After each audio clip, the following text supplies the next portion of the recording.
మీ business ఏదైనా మీ ఊర్లో promotion చేయాలంటే అది సుమన్ టీవీతోనే సాధ్యం. ఇప్పుడే సంప్రదించండి.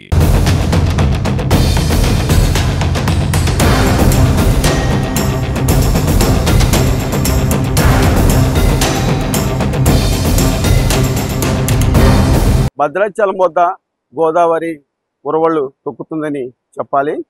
అయితే మా వెంకటాపురం, వాజేడు, పేరూరు దగ్గర, అట్లాగే చెర్ల, తాలిపేరు కూడా ఛత్తీస్గఢ్ నుంచి కూడా భారీ వర్షాలు గోదావరిలోకి కలవడం వల్ల భద్రాచలం వద్ద నిన్న 8 గంటలకి మొదటి ప్రమాద హెచ్చరిక అంటే 43 దాటడంతో మొదటి ప్రమాద హెచ్చరికను అధికారులు జారీ చేశారు.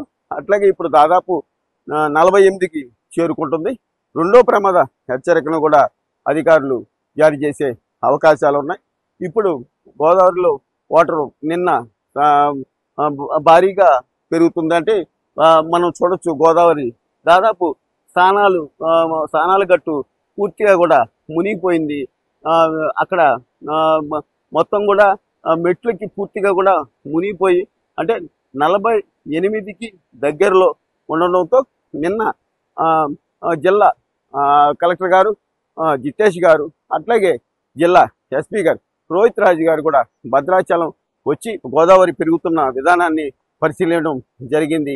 అయితే కలెక్టర్ గారు ఏదైతే ముంపుకి గురయ్యే ప్రాంతాలు ఉన్నాయో ఆ ప్రాంత ప్రజలకు కూడా వాళ్ళు ఖచ్చితంగా ముంపుకి గురయ్యే ప్రాంతాలు ఏవైతే ఉన్నాయో పునరావాస కేంద్రాలకు వెళ్ళాలని చెప్పని చెప్తున్నారు. ఖచ్చితంగా అందరూ కూడా సురక్షితమైన ప్రదేశానికి రావాలని చెప్పని అధికారులు చెప్తున్నారు.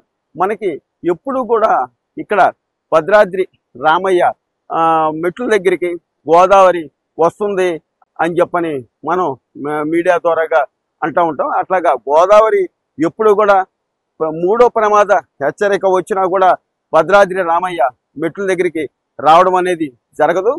అయితే ఆ వాటర్ ఎలా వస్తుందంటే ఇక్కడ విస్తా కాంప్లెక్స్ దగ్గర ఉన్నటువంటి అంటే భద్రాద్రి రామయ్య పాదాలు దగ్గర మెట్ల దగ్గర ఉన్నటువంటి విస్తా కాంప్లెక్స్ దగ్గర ఉన్నటువంటి ఆ వాటర్ మొత్తం కూడా ఇట్లాగా పైప్ లైన్ ద్వారాగా జంబో మోటార్స్ ని అమర్చి అధికారులు ఎప్పుడూ లేని విధంగా గోదావరిలోకి చుక్క నీరు కూడా భద్రాద్రి గుడి దగ్గర ఆవరణలో లేకుండా కూడా ఏర్పాట్లు చేయడం జరిగింది. అట్లా పిఓ రాహుల్ గారు అట్లాగే ఆర్డీఓ దామోదర్ గారు కూడా ఈ పర్యవేక్షణ చేసి ఇక్కడ వాటర్ ఏ విధంగా కూడా ఇక్కడ ఉండకోకుండా కూడా చేయడం జరిగింది.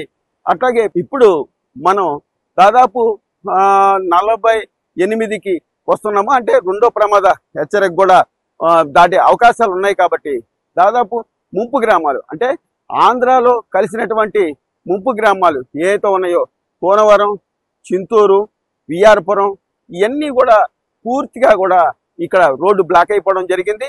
అక్కడి నుంచి రాకపోకలు కూడా మొత్తం కూడా బంద్ అవడం జరిగింది. అంటే దాదాపు ఇటు చూస్తే మనం ఏది చర్ల, వెంకటాపురం, ఇటు దుమ్మగూడెం ఇటు వెళ్తే కూడా ఇటు కూడా రూటు బ్లాక్ అయ్యే అవకాశం ఉంది.